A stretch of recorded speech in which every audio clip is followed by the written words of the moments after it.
Do you realize in the United States that we lose almost 200,000 people a year to alcoholism and alcohol related deaths?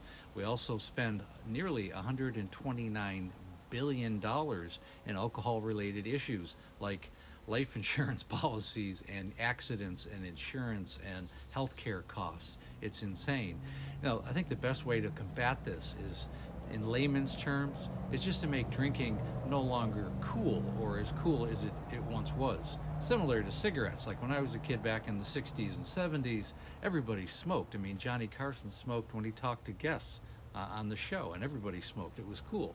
And because of the warning label on the Surgeon General has determined that smoking can cause cancer. Well, so can alcohol, but alcohol can do a lot more than cause cancer. So let's go deeper into.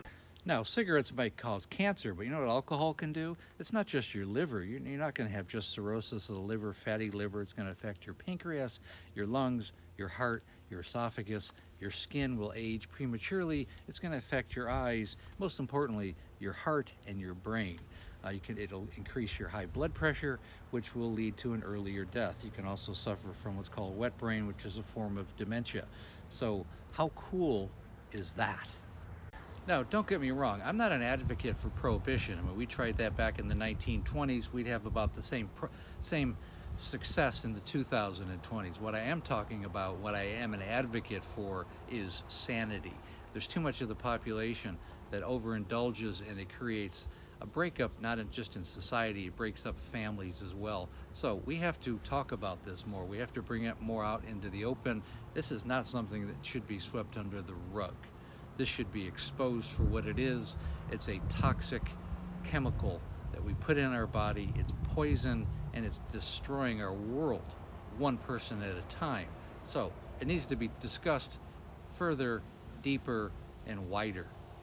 So alcohol has to be represented as being less cool, certainly to our kids, certainly to the kids that are teenagers up until their early 20s. That's where it really starts.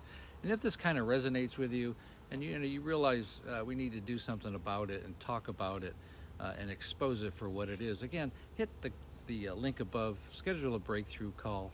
I've helped thousands of alcoholics, and just as importantly, I've helped their families. Again, like, share, comment.